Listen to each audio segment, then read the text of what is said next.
Good morning, children. How are you all? This is Sridevi from Thala Padmavati International School, Warangal.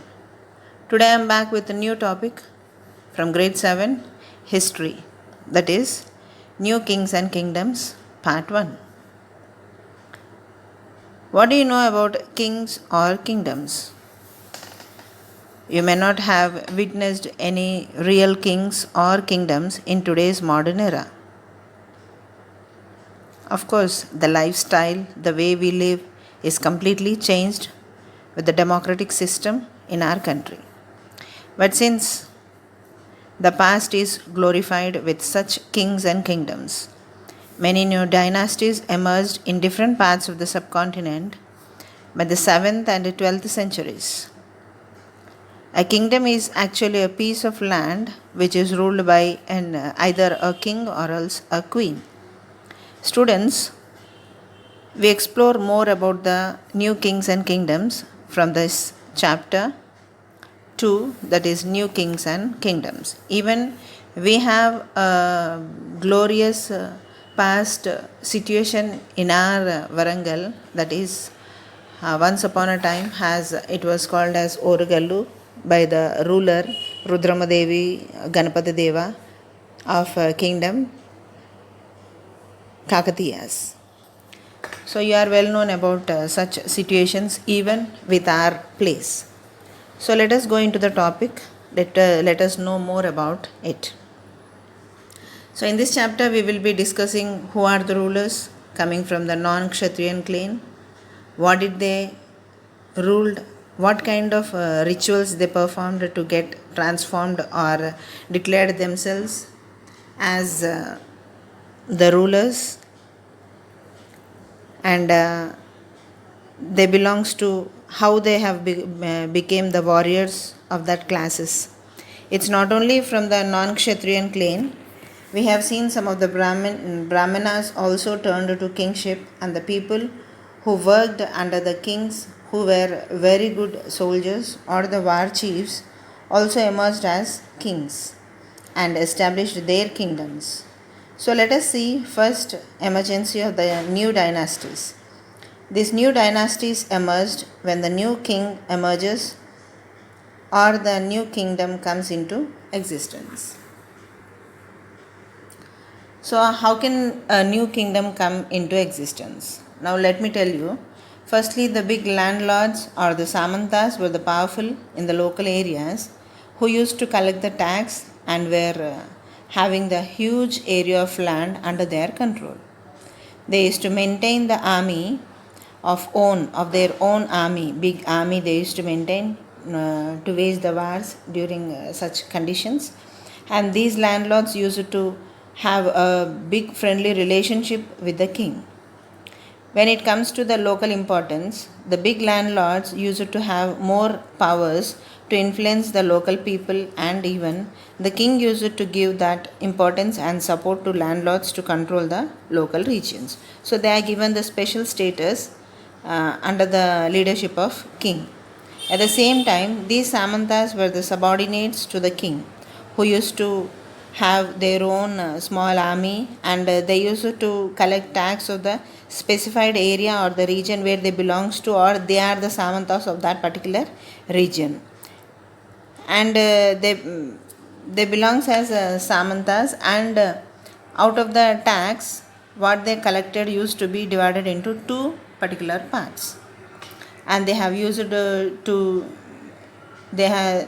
half of that collected tax was handed over to the king, and the remaining half was under their responsibility, where income of these out of this amount was used to give the payments for the army and other sources where they need to maintain under their region of area where they were responsible Samantas. And gradually this time has become day by day, and these Samantas became stronger in group and became rich and powerful and declared themselves as Mahasamantas or the Mahamandaleshwara. I mean to say is the lord of the region where they belongs, or they are the Samantas. So, like this, the Samantas or the big landlords controlled the local area and emerged as rich people and started giving titles themselves as Mahasamantas or the Mahamandaleshwaras. So, once they are very strong as Samantas, converted themselves as Mahasamantas, they declared themselves as Mahamandaleshwara. And later, when these Samantas find the weak situations of the king, they used to take such a situation into their advantage, and they used to attack the king and occupied the kingdom, and they declared themselves as the rulers. So one such a situation occurred was by a Samanta called Danti Durga of Deccan. The Rashtrakuta Samanta, who attacked the Chalukyas of Karnataka and declared himself as king of that kingdom. And he performed a ritual called Hiranyagarbha, a ritual which believed as once a golden, which was called as also a golden womb, which can be declared a non-Kshatriyan clan person also to be a king or a Kshatriyan king. So, with the help of Brahmanas, he performed this. Who is that he here? Rashtrakuta Samanta, Danti Durga. So, with the help of the Brahmanas, he performed this ritual to make himself as king. Though he is not born into the Kshatriyan clan, though he is not belonged to the warrior class, even though he don't belong to any high royal patronage classes. So according to Puranas, once this ritual is performed, he will be treated as the Kshatriyan clan person or Kshatriyan related person who belongs to the Kshatriyan clan or the dynasty, though he don't belongs to any real Kshatriyas. At that with that, the king was declared as the Kshatriya clan and was decided as king, and they were closely associated to kings. So like this,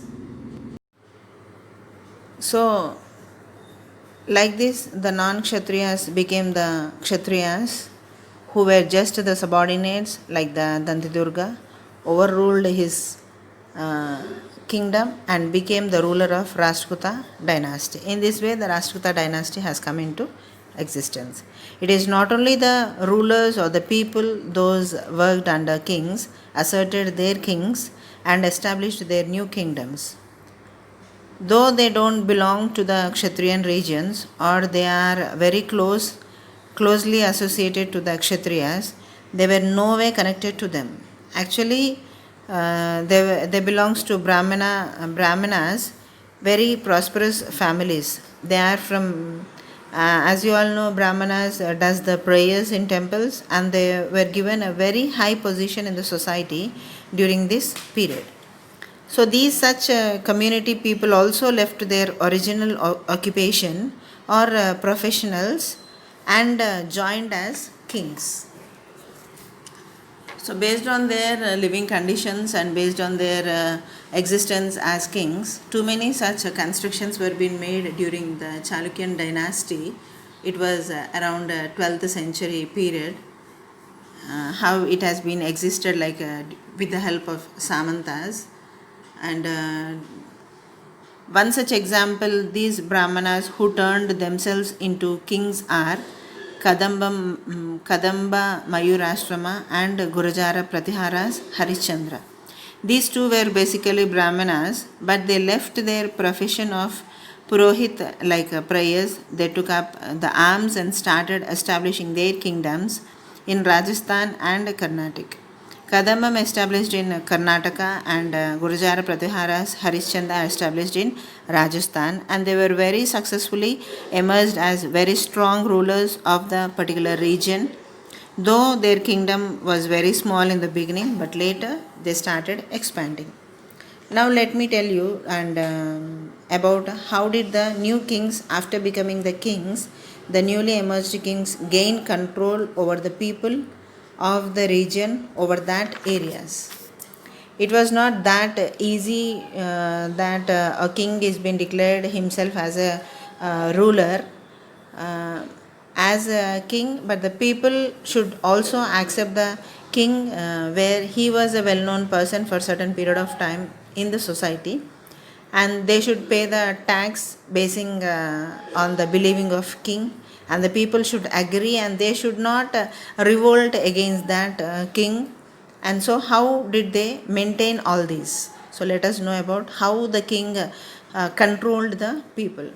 It was not that easy. They used to have the powerful titles they acquired, like Maharajadiraja, Tribhuvana Chakravarti, the lord of the three regions or the lord of the three kingdoms.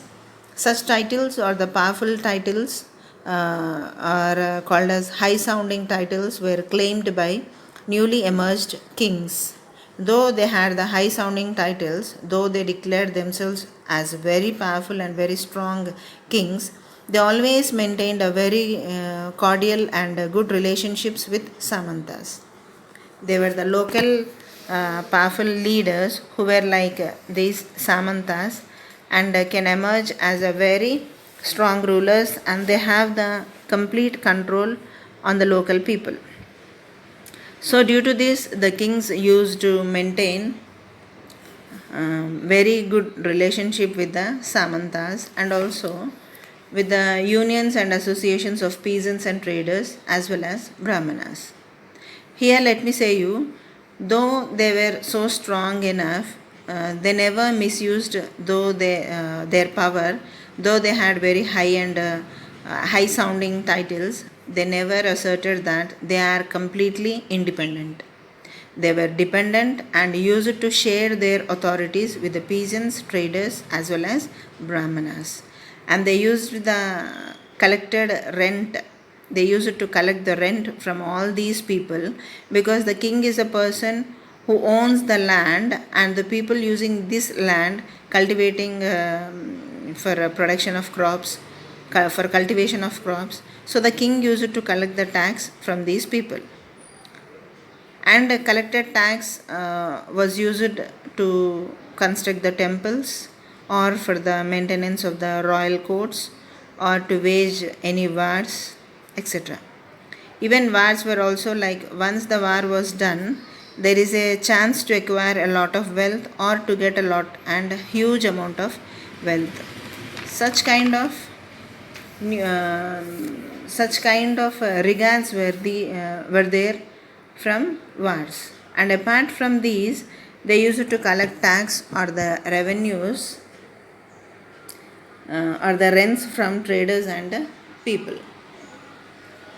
And now let us know that who is entitled to collect the tax on behalf of the king. It's not the Samantas, peasants, or the Brahmanas or the traders.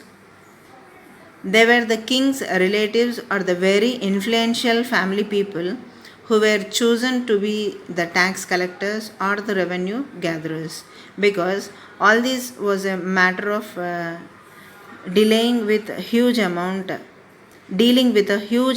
wealth or money where they are being collected from the people.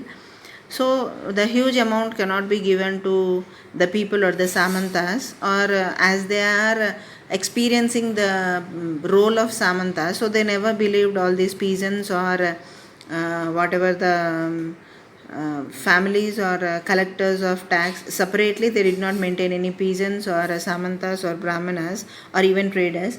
They declared their relatives who can collect the tax apart from the king, the tax collectors or the revenue gatherers, because all these was on a huge amount.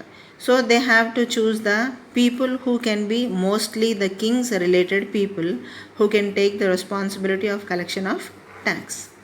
if not a very influential person in that region. In case if any such person doesn't belong to their family, is not supposed to maintain that, or any person is not there, they used to select some influential person in the kingdom in that region.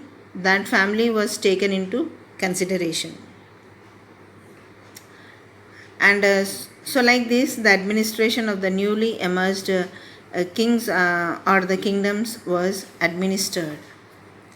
And though they were with high sounding titles like Rajadiraja, Tribhuvana Chakravarti, Maharajadiraja, but still though they shared with the associations of peasants, traders, brahmanas, and also with the local samantas, and used to distribute the incomes for all. These used to be the wages for the wars, and even they used to maintain good relationship with them, so that no other would assert or do war with them, so that they had never overcome or overthrew the existing lords. In such a way, the new kings and kingdoms were emerged with high grade titles for the kings. In this way, the maintenance or the administration was being undertaken by the Samantas, and a good distribution of authorities, sharing of authorities, and even collection of tax, and had a very good and a friendly relationship with the Samantas and the association leaders. So they used to have a good supportive relationship with the people whom they try to make them under their control, so that they can maintain the kingdom in a very comfortable manner. Now let us know about the prashastis and land grants. What are these prashastis and land grants? What are they mean, and how are they related to kings? Prashastis means the poems which are written by the Brahmanas on praising the king according to the situation, or occasionally, let me tell you, if the king defeat any other king or wage a war, even during celebrations or at times of festivals, the Brahmanas used to write a poem praising the king. Based on the encouragement or the feel the king's greatness, the Brahmanas used to write such poems. And when all such poems were heard by the king used to get impressed and used to give some gifts to the Brahmanas in the token of gratitude. They were given that is, the Brahmanas were gifted with such lands in all the kingdom. In a particular area was being allotted on their name. These land grants were written on a copper plates and even given to the Brahmanas who were in return receiving the land grants. They used to donate the lands to them generously whenever they get impressed with the Brahmanas. So both these have acted as the proof or the source to know more about the king. We can even say that this may not be the true or may not be the completely filled with fact. So in that we can talk about Kalhana's Rajatarangini, where let me tell you in the continuation of the lesson. But these few of the data may give us some clarity about what are the kingdoms that are attacked by these kings, where did they occupy, etc. All such news were being gathered through the help of prashastis or the land grants, where these land grants were given to which region was specified. All such information was proved through prashastis or land grants. Coming to the literary sources which acted as the actual evidence, was one of the poem written by the Kalhanas Rajatarangini about Kashmir and the rulers who ruled Kashmir. Unlike to the peasants, he used to collect evidences for every matter what he has written about.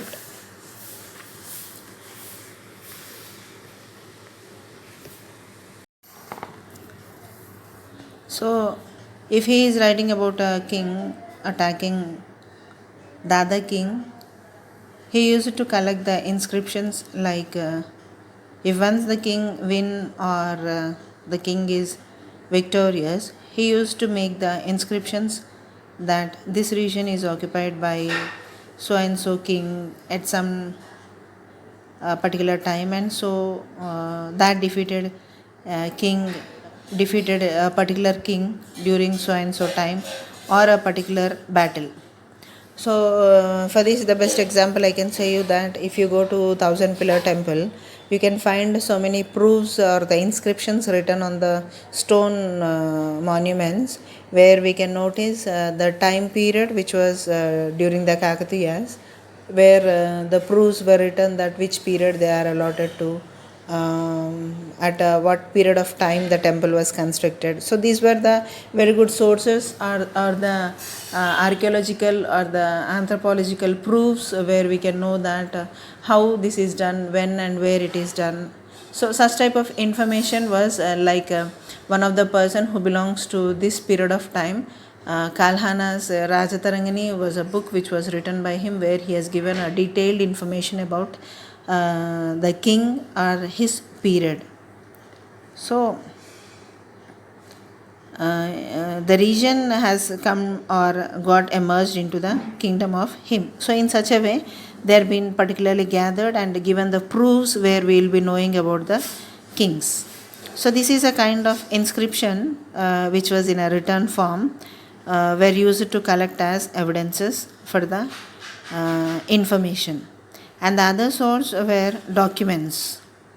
What are these documents? The royal court used to maintain often such type of proofs or the documents, that after occupying or after surrender, what kind of literary sources were acted as the evidences. So he also maintained eyewitness, at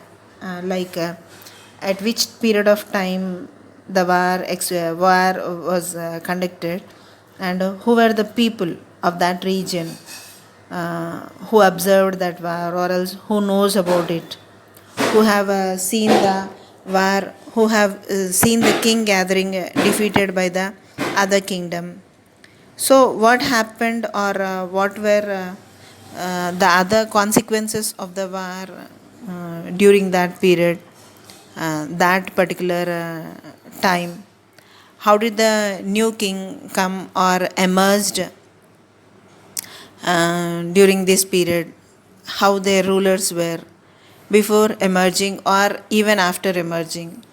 What were the changes and transformations the king made, and the changes in the kingdom?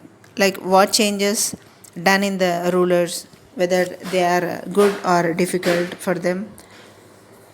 So all these such changes were being collected and were finalized to through these evidences. They used to give the details about what happened, when it took place at that point of time, with inscriptions, with document, and also some other proofs. Like this, there are some sources like prashastis or land grants, but they may be or may not be the real facts. That's all from this lesson, children. Have a great day. Hope you understood. Stay home, stay safe.